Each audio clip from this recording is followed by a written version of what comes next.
Assalamualaikum warahmatullahi wabarakatuh. Mimin lanjutkan lagi cerita Raja Kegelapan Cipenya. Tapi seperti biasa, sebelum dilanjut, bantu tekan tombol like dan berkomentar juga Tuan dengan gas. Bab 1349, Sun Sengshu yang aneh. Setelah terdiam sejenak, Qin Jie menatap Ji Fei. "Tuan, bagaimana kalau aku menemanimu ke jalan antik?" Karena ada hubungannya dengan Sun Sengshu, dia memutuskan untuk menemani Ji Fei menyelidikinya. Ji Fei menggelengkan kepalanya. Tidak, semua orang tercengang dan menatap Ji Fei. Sekarang setelah barang-barang itu hilang, jelas Sun Sengshu lah yang berada di baliknya.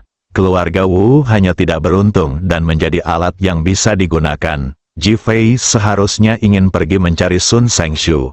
Jadi mengapa dia tidak pergi? Melihat semua orang kebingungan, Ji Fei tidak menjelaskan, tetapi mengangkat tangannya untuk memeriksa waktu. Sudah tengah malam, semuanya tidur.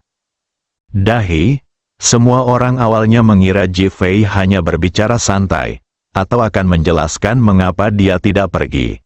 Sekarang setelah mereka melihat bahwa Ji Fei benar-benar tidak pergi, mereka semua bingung dan hanya bisa pergi dengan rasa ingin tahu. Pada akhirnya, hanya Li Ruoxi, Su Piao-Piao dan 3 orang lainnya yang tersisa. Li Ruoxi menatap Ji Fei. "Suamiku, tidakkah kamu akan menghentikan Yang Jie?" Ji Fei menggelengkan kepalanya. "Jangan hentikan. Bagaimana jika dia membunuh banyak orang?" Li Ruoxi yang baik hati tidak dapat menahan diri untuk bertanya dengan khawatir. "Oh," Su Piao-Miao terkekeh dan mengangkat tangannya untuk menepuk bahu Li Ruoxi. "Ruoxi, kamu masih benar-benar tidak mengerti suamimu." Li Ruoxi tertegun dan menatap Su Piao-Miao dengan ekspresi bertanya di wajahnya. Ji Fei sedang menunggu. Setelah Su Piao-Miao selesai berbicara, dia menatap Ji Fei dan berkata, "Apakah menurutmu aku benar?" Ji Fei menatap Su Piao-Miao. "Aku curiga kamu adalah roh rubah Su Dai di kehidupanmu sebelumnya." "Memotong, benci banget. Kalau aku jadi cewek jalang, aku nggak akan lihat kamu ninggalin Li Ruoxi demi nikah sama aku dan tidur sama aku." Su Piao-Miao langsung membalas dengan marah. Ji Fei tidak melanjutkan pembicaraannya, tetapi berdiri dan berkata, "Sekarang masalah ini pasti menjadi perhatian besar banyak orang." Li Ruoxi tidak mengatakan apa-apa, tetapi hanya menatap Ji Fei, ingin tahu alasannya. Bagaimanapun, dia dan Angel menarik perhatian polisi ke keluarga Wu, tetapi dia tidak tahu apakah itu akan berhasil. Pertama-tama, polisi pasti akan menyelidiki insiden ini, dan mereka akan mencari tahu tentang identitas Yang Jie. Lalu kenapa? Li Ruoxi bertanya dengan bingung. Polisi tidak dapat menyelesaikan masalah saat itu, jadi mereka tentu akan mendatangi Ji Fei. Jika Ji Fei mengambil tindakan lagi, itu akan dibenarkan. Bagaimanapun, dia adalah pemimpin Balai Naga, banyak petinggi ingin mengetahui setiap gerakannya, jadi mereka tentu akan mengambil kesempatan untuk menguji Ji Fei. Su Piao-Miao membantu menjelaskan. Li Ruoxi tiba-tiba menjadi tercerahkan dan mengetahui banyak hal, tetapi dia masih mengabaikan identitas Ji Fei. Su Piao-Miao menatap Ji Fei. "Suamiku tersayang, apa pendapatmu tentang penjelasan yang aku, istrimu, berikan kepada istri pertamamu?" Fiu, setelah mengatakan ini, dia tertawa, dan Li Ruoxi juga tertawa. "Itu penjelasan yang bagus, tapi leluconnya sama sekali tidak bagus, kita berteman." Ji Fei menjelaskan, "Memotong, kau belum puas karena kau diizinkan memanfaatkanku, kau pikir aku tidak tahu pikiran terakhirmu." Su Piao-Miao berkata dengan nada tidak puas, "Kau tahu apa lagi yang ada dalam pikiranku?" Ji Fei jelas-jelas penasaran. "Tentu saja, sebagai keturunan keluarga Ji dari Longdu, sekarang kamu sudah kembali dan dapat membuat awan dan hujan dengan lambaian tanganmu. apakah kamu tidak ingin mengembalikan martabat orang tuamu di keluarga Ji dan keluarga Zhao? Sekarang keluarga Wu telah diinjak-injak olehmu beberapa kali, dan telah menjadi bawahanmu. Jika kamu kembali ke keluarga Ji dan keluarga Zhao dengan kemuliaan, kamu dapat memperoleh cukup martabat untuk orang tuamu. Yang terpenting adalah bahwa martabat ini tidak diperoleh melalui kerja keras Anda sendiri, tetapi diperoleh melalui orang-orang yang membutuhkan Anda dan nilai Anda ditunjukkan sepenuhnya. Itulah kemuliaan yang ingin diperebutkan kedua keluarga. Bukankah ini tujuan Anda? Dalam serangkaian kata-kata yang tidak jelas, Ji Fei mengungkapkan pikirannya. Ji Fei berdiri dan memeluk Li Ruoxi. Istri, kita harus menjauh dari penyihir ini. Dia tak bisa berkata apa-apa. Su Piaomiao terlalu pintar dan tahu segalanya. Sekarang dia merasa bahwa Li Ruoxi jauh lebih sederhana, dan wanita seperti inilah yang membuatnya merasa nyaman dan tenteram. Sebaliknya, ketidakjelasan inilah yang membuatnya merasa seperti melihat hantu. Fiu, Su Piaomiao hanya tertawa, lalu berbalik dan menghilang ke dalam rumah. Saat ini, di dalam hatinya, bersama Ji Fei, bahkan secara fisik, mungkin tidak sesantai interaksi spiritual semacam ini. Mereka bertiga adalah satu kesatuan di dunia kecil ini, dan dia sekarang bisa memahami psikologi Ji Fei. Kadang-kadang dia bahkan mengagumi Ji Fei karena tidak memiliki keinginan egois terhadapnya. Pria seperti itu benar-benar langka. Oleh karena itu, ejekan semacam itu sebenarnya adalah sejenis humor. Li Ruoxi relatif sederhana. Dia percaya semua yang dianalisis Su Piaomiao dan segera tertidur dalam pelukan Ji Fei. Ji Fei bangkit dan segera menghilang dari rumah Fei Tang. Dia ingin pergi ke jalan antik Longdu, tetapi dia tidak ingin melibatkan Fei Tang Mansion, dan dia tidak ingin menarik perhatian semua orang. Namun, saat dia berjalan keluar sebentar, dia merasakan aroma samar di sekelilingnya. Kamu menebaknya lagi. Aku juga khawatir padamu, Su Piaomiao berkata dengan wajah sedikit tersipu. Ayo pergi, aku ingin melihat siapa Sun Sengshu ini. Ji Fei tidak peduli, dan tidak banyak bicara pada Su Piaomiao. Mereka berdua dengan cepat bergegas menuju jalan antik Longdu. Pada saat ini, di sebuah rumah kecil di sisi barat Antik Street, lampunya redup dan tampak seperti bisa padam kapan saja, tetapi kenyataannya tidak. Bayangan seorang pria terpantul di kaca, kumisnya sangat mencolok dan kepribadiannya sangat jelas. Ji Fei hendak langsung masuk, tetapi Su Piaomiao dengan cepat mengulurkan tangan dan menahannya. Tepat saat Ji Fei hendak bertanya, matanya terbelalak. Tidak ada manusia di dalamnya, tapi itu manusia kertas.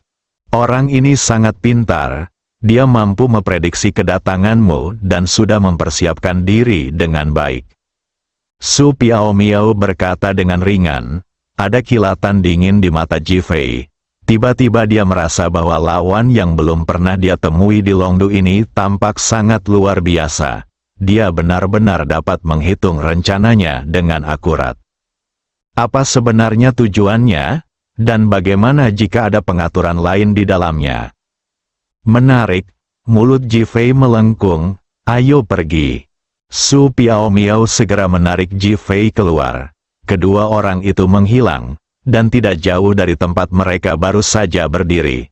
Seorang pria berpakaian compang camping dan berkumis muncul dengan senyum penuh arti di wajahnya. Wanita ini sangat jahat, dan dia juga sangat pintar. Sun Sengshu melihat ke arah kedua orang itu dan berkata. Namun, dia tidak merasa takut. Sebaliknya, dia merasakan semacam kesenangan dalam bermain. Ji Fei dan Su Piaomiao meninggalkan jalan antik Longdu. Setelah masuk ke dalam mobil, tatapan mata Ji Fei penuh dengan dingin.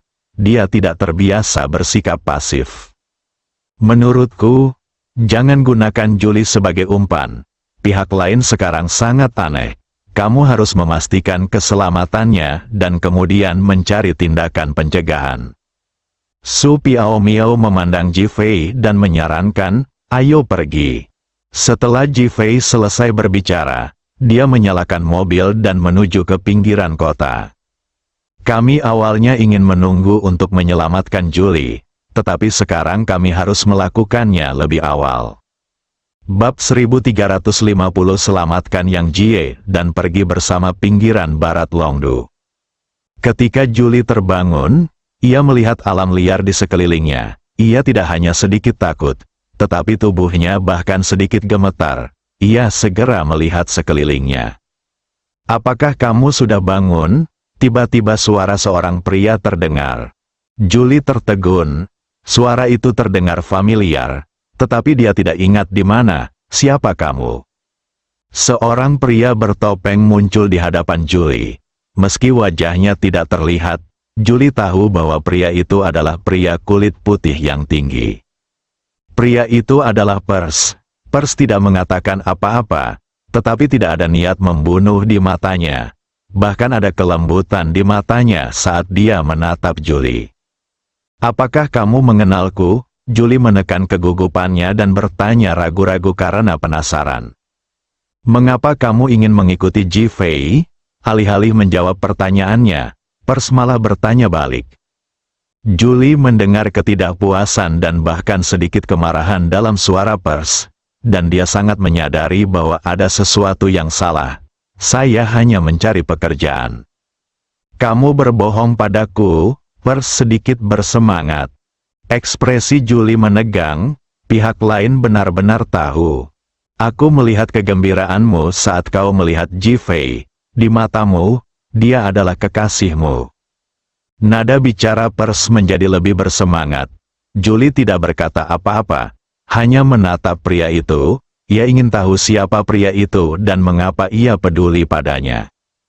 Melihat bahwa dia tidak mengatakan apa-apa, Pers setuju dan sedikit kesal. Kau berencana untuk menyembunyikannya, kan? Siapa kamu bagiku? Mengapa kamu peduli dengan bisnisku? Apa salahnya aku mencintai Ji Fei? Julie merasa terganggu dengan pertanyaan Pers dan bertanya balik secara langsung. Kau mengakui bahwa kau mencintai Ji Fei? Kau mencintai seorang senegara naga? Pers jelas kecewa. Apa salahnya menjadi naga? Aku mencintai orang. Tidak ada hubungannya dengan negara asal mereka. Sama sepertimu. Meskipun kamu memakai topeng, aku tahu kamu dan aku berasal dari negara yang sama. Tetapi kamu menculikku. Kamu ingin menyakitiku. Julie berteriak, aku ingin menyakitimu. Ketika Pers mendengar ini, dia jelas sangat bersemangat dan bahkan sangat gembira. Saya bahkan merasa diperlakukan tidak adil. Namun Julie tampaknya tidak peduli. Apakah kamu tidak mencoba menyakitiku? Mengapa kamu menculikku jika kamu tidak ingin menyakitiku? Aku menculikmu untuk menyelamatkanmu, selamatkan aku. Julie mencibir dan membenarkan. Ya, selamatkan kamu. Sungguh menakutkan bagimu untuk bersama Ji Fei. Kamu bahkan bisa mati kapan saja. Tidak mungkin, Ji Fei akan melindungiku, seru Julie. Melindungimu? Jika dia bisa melindungimu, bagaimana mungkin kau ada di sini? Bagaimana mungkin aku menculikmu? Kamu melakukannya secara diam-diam. Jangan khawatir tentang bagaimana aku melakukannya. Apakah kamu diculik olehku? Pers bertanya. Julie terdiam. Ini kebenarannya. Ji Fei sekarang ditakdirkan untuk mati. Kau harus meninggalkannya. Kalau tidak kau akan terkena dampaknya. Pers memanfaatkan kesempatan itu untuk memberi nasihat. Aku tidak peduli. Bahkan jika aku mati, aku akan tetap di sisi Ji Fei. Bodoh, Pers berkata dengan marah. Julie tercengang. Dia tidak menyangka pihak lain akan memanggilnya orang bodoh. Dia juga merasa dalam hatinya bahwa dia bodoh dan tidak ada masa depan baginya bersama Ji Fei. Tetapi dia tetap bertahan dan masih percaya bahwa ada masa depan. Bukankah ini bodoh? Mengapa kamu diam saja? Pers merasakan perubahan pada Julie dan bertanya, "Kau tidak perlu khawatir. Kau bunuh kami sekarang atau biarkan aku pergi. Aku tidak punya waktu untuk berdebat denganmu di sini. Dan aku tidak ingin Ji Fei mengkhawatirkanku," kata Julie, lalu berdiri dan hendak pergi. "Jika kau berani pergi, aku akan membunuh Ji Fei." "Kamu sangat kejam," Julie berteriak. "Aku tidak peduli dengan kekejaman atau tidak. Aku hanya tahu kamu tidak boleh berada di dekatnya." Nada bicara Pers sangat tegas. "Mengapa?" Julie bertanya dengan keras. "Aku bisa membunuh Ji Fei, itu sudah cukup," Pers mencibir. "Anda?" Julie tidak tahu kemampuan Pers dan sedikit khawatir. Dia berdiri di sana, tidak tahu apakah dia harus pergi. Kedua orang itu berada dalam jalan buntu. Pada saat ini, di tempat tersembunyi tidak jauh dari kedua orang itu, Ji Fei dan Su Piaomiao sedang berbaring di rumput, memperhatikan situasi. Mereka sudah ada di sini beberapa waktu. Menurut ide Su Piaomiao, dia harus menyelamatkan orang secara langsung, tetapi Ji Fei menghentikannya. Ji Fei meminta Bai Song untuk memantau keberadaan beberapa wanita di sekitarnya. Jadi setelah Julie diculik, dia tidak terburu-buru. Apakah karena dia tahu di mana Julie berada? Dan parfum yang ada pada Pers memberitahunya bahwa ini adalah rival lamanya dan bahwa dia tidak akan menyakiti Julie, jadi dia pun tenang. "Hai, Julie sangat mencintaimu, dia sangat percaya padamu." Su Piaomiao sengaja menghembuskan nafas ke telinga Ji Fei dan berkata demikian. Mendengar kata-kata Su Piaomiao, Ji Fei melotot. "Beraninya kau melakukannya dan tidak membiarkanku memberitahumu. Ceritakan padaku bagaimana kalian berdua bertemu, mengapa dia sangat menyukaimu." Su Piaomiao melihat Ji Fei tidak terburu-buru menyelamatkan orang, tetapi malah mulai bergosip. Ji Fei tetap diam, dia tidak ingin menjelaskan. "Jika kau tidak menjelaskannya, aku akan bergegas menyelamatkan mereka sekarang." Setelah Su Piaomiao selesai berbicara, dia memberi isyarat seolah hendak mengambil tindakan. "Kamu tidak diizinkan pergi." Ji Fei langsung memeluk Su Piaomiao. Tubuh halus Su Piaomiao bergetar, dan jelas sedikit kaku. Tetapi detik berikutnya, dia berinisiatif untuk membuka lengannya dan memeluk Ji Fei dengan erat. "Jika kamu tidak memberitahuku, aku tidak akan pernah melepaskanmu." Su Piaomiao mulai bertingkah genit. Ji Fei tidak punya pilihan selain menceritakan kisah bagaimana dia menyelamatkan Julie. "Membuang? Jadi, kau pahlawan yang menyelamatkan seorang wanita cantik dan merebut hatinya? Sungguh patut diirikan. Bagaimana kalau kau menyelamatkanku juga dan membiarkanku terpikat olehmu?" Su Piaomiao tertawa dan menggoda. Ji Fei terdiam. Apakah perlu menangkap orang ini? Bahkan orang bodoh pun tahu bahwa hatinya terletak pada dirinya sendiri. Su Piaomiao ingin berbicara lagi, tetapi tiba-tiba Ji Fei menutup mulutnya. Su Piaomiao ingin melawan, tetapi segera berhenti karena dia mendengar suara-suara aneh. Pada saat ini, dia akhirnya mengerti mengapa Ji Fei tidak mengambil tindakan apapun. Ternyata dia sedang menunggu orang di belakangnya muncul. Ji Fei melepaskan Su Piaomiao, dan keduanya menoleh, hanya melihat 4 orang berjalan masuk, semuanya mengenakan topeng. Kedua pria itu saling menatap dengan wajah terkejut. Kekuatan pihak lain sangat mengesankan, dan bahkan bisa dikatakan cukup kuat. Meski bukan lawan mereka, tapi masih sangat sedikit master yang mampu mencapai level master puncak ini. Julie menjadi gugup ketika dia melihat 4 orang dan menatap Pers. Pers menatap ke-4 orang itu dengan tenang. "Bisakah kita mengungsi sekarang?" Salah satu dari mereka melangkah maju dan berkata dengan hormat kepada Pers, "Sesuatu yang tidak biasa sedang terjadi sekarang." "Apa yang sedang terjadi?" Pers segera bertanya. "Orang-orang kami dan orang-orang yang Jie terbunuh." "Apa? Siapa yang membunuhnya?" Pers bertanya dengan marah. Ji Fei membunuhnya? Di mana Yang Jie? Apakah dia tidak menghentikannya? Dia pergi untuk mencuri Jenderal Jade milik Xiang Yu, lalu pergi ke keluarga Wu untuk menyerap kekuatan di dalamnya. Sekarang beberapa orang mengatakan bahwa dia sudah gila dan mulai menggigit serta membunuh orang di mana-mana. Polisi sedang mencarinya, mendesis. Pers terkesiap. Jelas, tidak seorang pun menyangka bahwa Yang Jie tertipu. Apa yang harus kita lakukan? Selamatkan Yang Jie dan pergi bersama. Salah satu dari mereka berkata. Bersambung.